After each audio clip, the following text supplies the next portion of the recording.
ये आकाशवाणी पटना है। अब आप खालिद रशीद से प्रादेशिक समाचार सुनिए। पहले मुख्य समाचार। प्रधानमंत्री नरेंद्र मोदी ने कहा, केंद्र सरकार के साहसिक और बड़े नीतिगत फैसलों के कारण भारत दुनिया की 5वीं सबसे बड़ी अर्थव्यवस्था बना। प्रदेश में सक्षमता परीक्षा में उत्तीर्ण होने वाले शिक्षकों का पदस्थापन शहरी क्षेत्र के स्कूलों में होगा। शिक्षा विभाग ने जिलों से 29 फरवरी तक रिक्त पदों की सूची मांगी। राज्यसभा की 6 सीटों पर चुनाव के लिए आज जारी होगी अधिसूचना। नामांकन की प्रक्रिया भी होगी शुरू। और राष्ट्रीय मानवाधिकार आयोग ने पश्चिमी चंपारण जिले के बगहा में मध्याह्न भोजन खाने से छात्रों के बीमार पड़ने की घटना पर राज्य सरकार को नोटिस जारी किया। अब समाचार विस्तार से। प्रधानमंत्री नरेंद्र मोदी ने कहा है कि केंद्र सरकार के साहसिक और बड़े नीतिगत फैसलों के कारण भारत दुनिया की 5वीं सबसे बड़ी अर्थव्यवस्था बन गया है। राष्ट्रपति के अभिभाषण पर धन्यवाद प्रस्ताव का जवाब देते हुए राज्यसभा में प्रधानमंत्री ने कहा कि संयुक्त प्रगतिशील गठबंधन यूपीए की सरकार के दौरान देश 5 कमजोर अर्थव्यवस्थाओं में शामिल था।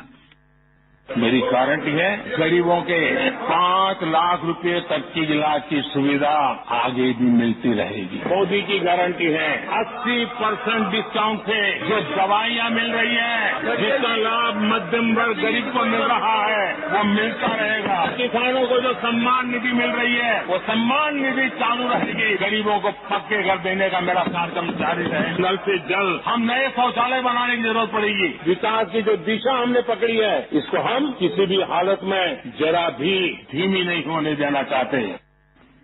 लोकसभा ने वित्तीय विधेयक 2024 ध्वनि मत से पारित कर दिया है। विधेयक में वित्तीय वर्ष 2024-2025 के लिए आयकर की मौजूदा दरों को जारी रखने, करदाताओं को कुछ राहत प्रदान करने और कुछ अधिनियमों में संशोधन शामिल है। वित्त मंत्री निर्मला सीतारमण ने लोकसभा में यह विधेयक प्रस्तुत किया था।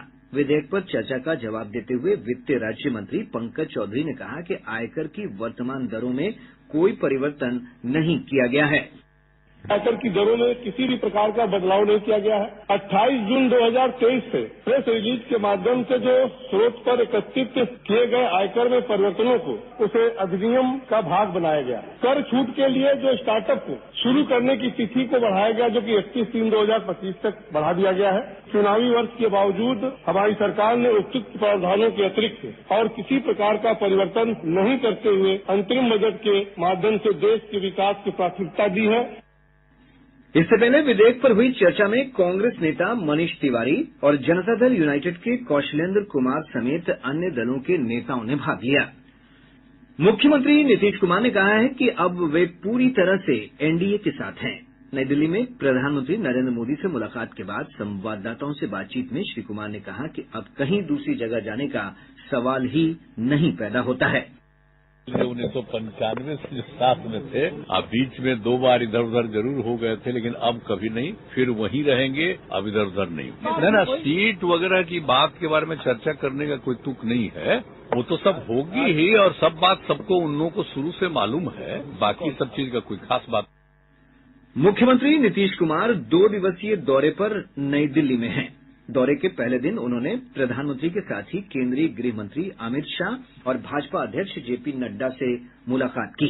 मुख्यमंत्री और प्रधानमंत्री के बीच बिहार की मौजूदा राजनीतिक स्थिति समेत विभिन्न मुद्दों पर लगभग 30 मिनट लंबी बातचीत हुई।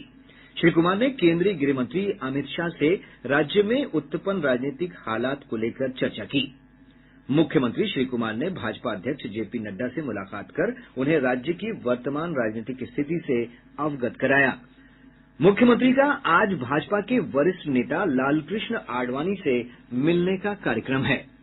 राज्य में नवगठित एनडीए सरकार 12 फरवरी को विश्वास मत हासिल करेगी। इसे देखते हुए मुख्यमंत्री श्री कुमार का नई दिल्ली दौरा काफी महत्वपूर्ण माना जा रहा है। योजना और विकास मंत्री विजेंद्र प्रसाद यादव ने कहा है कि केंद्र सरकार से बिहार को विशेष राज्य का दर्जा देने का अनुरोध किया जाएगा। पटना में संवाददाताओं से बातचीत में श्री यादव ने कहा कि विशेष पैकेज मिलने के लिए बिहार पूरी पात्रता रखता है। उन्होंने कहा कि प्रदेश को तेजी से विकास के मार्ग पर आगे बढ़ाने के लिए केंद्र सरकार की मदद की आवश्यकता है। शिक्षा विभाग ने कहा है कि सक्षमता परीक्षा में उत्तीर्ण होने वाले शिक्षकों का पदस्थापन शहरी क्षेत्र के स्कूलों में होगा। विभाग के अपर मुख्य सचिव के पाठक ने सभी जिलाधिकारियों को इस संबंध में निर्देश जारी किए हैं। निर्देश के अनुसार मेधा सूची के आधार पर शिक्षकों का पदस्थापन किया जाएगा। इसके लिए 29 फरवरी तक शहर के राजकीय स्कूलों में विषयवार रिक्त पदों की सूची मांगी गई है। श्री पाठक ने बताया कि नियोजित शिक्षक उत्तीर्ण होने के बाद विशिष्ट शिक्षक कहलाएंगे और इन्हें राज्य कर्मी का दर्जा मिलेगा। गौरतलब है कि सक्षमता परीक्षा का पहला चरण 26 फरवरी से शुरू हो रहा है। पटना उच्च न्यायालय ने राज्य सरकार को 6 माह के भीतर दिव्यांगों को प्रोन्नति में आरक्षण देने का आदेश दिया है। न्यायमूर्ति पीवी बछंतरी और न्यायमूर्ति रमेश चंद मालवीय की खंडपीठ ने अवमानना याचिका पर सुनवाई करते हुए कहा कि तय समय के भीतर आरक्षण नहीं दिए जाने पर अदालत में अर्जी दायर की जा सकती है। रेलवे में जमीन के बदले नौकरी घोटाला मामले में कल नई दिल्ली की विशेष अदालत में सुनवाई होगी। अदालत ने सुनवाई के दौरान मामले में आरोपी पूर्व मुख्यमंत्री राबड़ी देवी और राज्यसभा सदस्य मीसा भारती को उपस्थित रहने का निर्देश दिया है। प्रादेशिक समाचार आप आकाशवाणी पटना से सुन रहे हैं। ताजा समाचारों के लिए आप हमारे एक्स हैंडल AIR News _ पर जा सकते हैं। प्रादेशिक समाचार हमारे mobile app news on AIR और YouTube channel AIR News Patna पर भी सुने जा सकते हैं। प्रदेश की 6 राज्यसभा सीटों पर चुनाव की अधिसूचना आज जारी होगी। इसके साथ ही इन सीटों के लिए नामांकन की प्रक्रिया शुरू हो जाएगी। नामांकन दाखिल करने का अंतिम दिन 15 फरवरी है। 16 फरवरी को नामांकन पत्रों की जांच की जाएगी, जबकि 20 फरवरी तक उम्मीदवारों के नाम वापस लेने की अंतिम तिथि है। इन सभी सीटों पर 27 फरवरी को मतदान होगा और इसी दिन मतगणना भी होगी। राज्य के 6 सहित देश के 15 राज्यों के 56 राज्यसभा सदस्यों का कार्यकाल 2 और 3 अप्रैल को समाप्त हो रहा है। प्रदेश में जिन राज्यसभा के सदस्यों का कार्यकाल पूरा हो रहा है उनमें भाजपा के सुशील कुमार मोदी, जदयू के अनिल प्रसाद हेगड़े और वशिष्ठ नारायण सिंह, राजद के मनोज झा तथा मोहम्मद अशफाक करीम और कांग्रेस के प्रदेश अध्यक्ष अखिलेश प्रसाद सिंह के नाम शामिल हैं। राष्ट्रीय मानवाधिकार आयोग ने पश्चिमी चंपारण जिले के बगहा 1 प्रखंड अंतर्गत उत्क्रमित मध्य विद्यालय टोला परसौनी में मध्याह्न भोजन खाने के बाद 184 छात्रों के बीमार पड़ने की घटना पर राज्य सरकार को नोटिस जारी किया है। आयोग ने मुख्य सचिव से 4 सप्ताह के भीतर इस मामले में विस्तृत रिपोर्ट देने को कहा है। गौरतलब है कि इस मामले में विद्यालय प्रधानाध्यापक को निलंबित करने के साथ ही रसोइये को भी हटा दिया गया है। मुजफ्फरपुर की GRP पुलिस ने 8 बच्चों को बाल तस्करों से मुक्त करा लिया। इस मामले में 3 अपराधियों को गिरफ्तार किया गया है। हमारे संवाददाता ने बताया है कि इन बच्चों को मजदूरी के नाम पर दिल्ली ले जाया जा रहा था। सभी बच्चों को सत्यापन के बाद उनके माता पिता को सौंप दिया जाएगा। पछुआ हवा के प्रभाव से प्रदेश के अधिकांश हिस्सों में ठंड में बढ़ोतरी हुई है। मौसम विज्ञान केंद्र पटना के वैज्ञानिक SK पटेल ने बताया कि हवा की गति 15 से 25 किलोमीटर प्रति घंटे तक बनी हुई है। इसके प्रभाव से अगले 24 घंटों के दौरान न्यूनतम तापमान में 2 से 4 डिग्री सेल्सियस तक की और गिरावट की संभावना है, जिससे ठंड में बढ़ोतरी होगी। अगले 24 घंटों के दौरान न्यूनतम तापमान में गिरावट, दिन में धूप एवं 15 से 25 किलोमीटर प्रति घंटे की रफ्तार से तेज सतही हवाएं चलने की संभावना है। अगले 3 से 4 दिनों तक मौसम शुष्क रहने का पूर्वानुमान है। इधर पिछले 24 घंटों के दौरान 8 डिग्री सेल्सियस न्यूनतम तापमान के साथ मोतिहारी प्रदेश का सबसे ठंडा स्थान रहा। पटना के गांधी मैदान में आज से राज्य स्तरीय कृषि यांत्रिकरण मेले का आयोजन किया जा रहा है। 11 फरवरी तक चलने वाले इस मेले में 110 प्रकार के कृषि यंत्रों की खरीद पर अनुदान दिया जाएगा। फसल अवशेष प्रबंधन से संबंधित यंत्रों पर 80% तक का अनुदान दिया जाएगा। इस मेले में देश के कृषि यंत्र निर्माताओं द्वारा आधुनिक यंत्रों का प्रदर्शन और उनकी जानकारी भी दी जाएगी।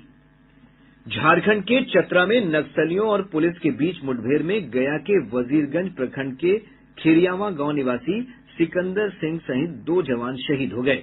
इस घटना में 3 अन्य जवान जख्मी हुए हैं। प्राप्त जानकारी के अनुसार सिकंदर सिंह का पार्थिव शरीर आज उनके गांव पहुंचेगा। अररिया जिले के फुलकाहा थाना क्षेत्र के पथेरदेवा में एसएसबी के जवानों ने छापेमारी के दौरान 51 किलो गांजा के साथ एक तस्कर को गिरफ्तार किया है। शेखपुरा पुलिस ने नाबालिग के साथ दुष्कर्म और हत्या के मामले में 2 आरोपियों को गिरफ्तार कर लिया। गया जिले के अति नक्सल प्रभावित क्षेत्रों में नक्सली गतिविधियों पर अंकुश लगाने और नक्सलियों को मुख्य धारा से जोड़ने के लिए सीआरपीएफ की ओर से सिविक एक्शन प्रोग्राम आयोजित किया जा रहा है। पटना में 12वीं नेशनल स्कूल शतरंज चैंपियनशिप का आयोजन किया जा रहा है। इसमें देश भर के बच्चे विभिन्न प्रतियोगिताओं में शामिल हो रहे हैं। प्रतियोगिता के दूसरे दिन अंडर 7 चेस ओपन में उत्तर प्रदेश के शिवाय सिंह ने जीत दर्ज की है। वहीं अंडर 7 गर्ल्स में तमिलनाडु की अरण्य ने आंध्र प्रदेश की साई आश्रिता को पराजित कर दिया।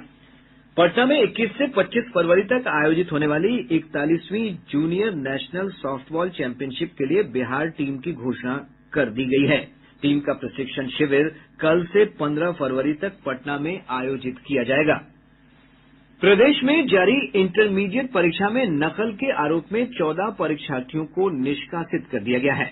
वहीं दूसरे के बदले परीक्षा दे रहे 5 फर्जी परीक्षार्थियों को भी गिरफ्तार किया गया। भोजपुर और लखीसराय में 2-2 तथा जहानाबाद में 1 फर्जी परीक्षार्थी की गिरफ्तारी हुई है। अब पटना से प्रकाशित प्रमुख समाचार पत्रों की सुर्खियां। आज के सभी समाचार पत्रों ने अलग अलग खबरों को अपनी प्रमुख सुर्खी बनाया है। हिन्दुस्तान की सुर्खी है पीएम मोदी अमित शाह और नड्डा से मिले नीतीश। अखबार लिखता है तीनों शीर्ष नेताओं से मिलने के बाद नीतीश बोले अब एनडीए में ही रहेंगे। दैनिक जागरण का शीर्षक है राज्यसभा में प्रधानमंत्री नरेंद्र मोदी कांग्रेस पर बरसे। प्रधानमंत्री ने कहा कांग्रेस आदिवासी, दलित और ओबीसी विरोधी। प्रभात खबर ने राज्यसभा में राष्ट्रपति के अभिभाषण के धन्यवाद प्रस्ताव के जवाब पर प्रधानमंत्री के हवाले से लिखा है कांग्रेस 40 सीट बचा ले यही मेरी प्रार्थना। दैनिक भास्कर ने लिखा है एससी एसटी से ज्यादा पिछड़ों को कोटा के अंदर कोटा देने के पक्ष में केंद्र सरकार। आज अखबार का शीर्षक है स्पीकर पद से अवध बिहारी चौधरी का इस्तीफा देने से इनकार। और अब अंत में मुख्य समाचार एक बार फिर। प्रधानमंत्री नरेंद्र मोदी ने कहा केंद्र सरकार के साहसिक और बड़े नीतिगत फैसलों के कारण भारत दुनिया की 5वीं सबसे बड़ी अर्थव्यवस्था बना। प्रदेश में सक्षमता परीक्षा में उत्तीर्ण होने वाले शिक्षकों का पदस्थापन शहरी क्षेत्र के स्कूलों में होगा। शिक्षा विभाग ने जिलों से 29 फरवरी तक रिक्त पदों की सूची मांगी। राज्यसभा की 6 सीटों पर चुनाव के लिए आज जारी होगी अधिसूचना। नामांकन की प्रक्रिया भी होगी शुरू। और राष्ट्रीय मानवाधिकार आयोग ने पश्चिमी चंपारण जिले के बगहा में मध्याह्न भोजन खाने से छात्रों के बीमार पड़ने की घटना पर राज्य सरकार को नोटिस जारी किया। इसके साथ ही आकाशवाणी पटना से प्रसारित प्रादेशिक समाचार का ये अंक समाप्त हुआ।